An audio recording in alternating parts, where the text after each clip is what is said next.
हाँ भाई, मोदी जंग मुसल्लत करना चाहते थे।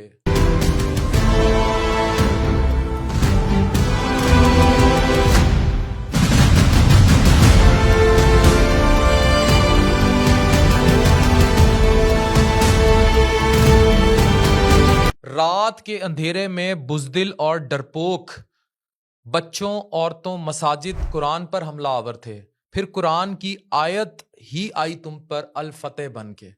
S-400 तबाह हो गया तुम्हारा। कई एयर बेसिस तबाह हो गई। जंग चाहते थे ना, मजा आ गया।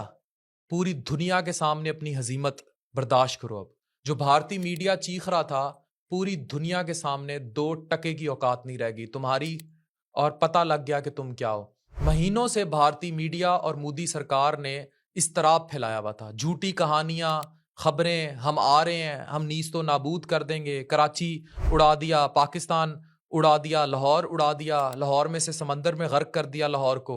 मगर याद रखो, जब शेर धाड़ता है तो वो नमाज फजर के बाद धाड़ता है और फिर बता के आता है कि मैं आ गया। अब किधर गया तुम्हारा सुपरमेसी का और जंगी जुनून का तसल्लुत? पाकिस्तान एयरफोर्स ने जवाब में वो तारीख बनाई है जो दुनिया याद रखेगी। एशिया की सबसे बड़ी हवाई झड़प में पाकिस्तान ने भारत को जलील कर दिया। राफेल त्यारे फ्रांस के गए, इसराइल के ड्रोन्स तबाह, मॉडर्न इलेक्ट्रॉनिक वॉरफेयर सिस्टम्स ने दुश्मन का निजाम मुकम्मल फेल कर दिया। S-400 जो इतना बड़ा तुम एंटी मिसाइल सिस्टम लिए फिरते थे, तुम्हारी एयर बेसिस थी, बाकी सब तबाह। साइबर अटैक से सिस्टम नाकारा। सैटेलाइट इमेजरी से इंटरनेशनल मीडिया ने ऑपरेशंस की तस्दीक की। इंडिया हर महाज पर हारा है।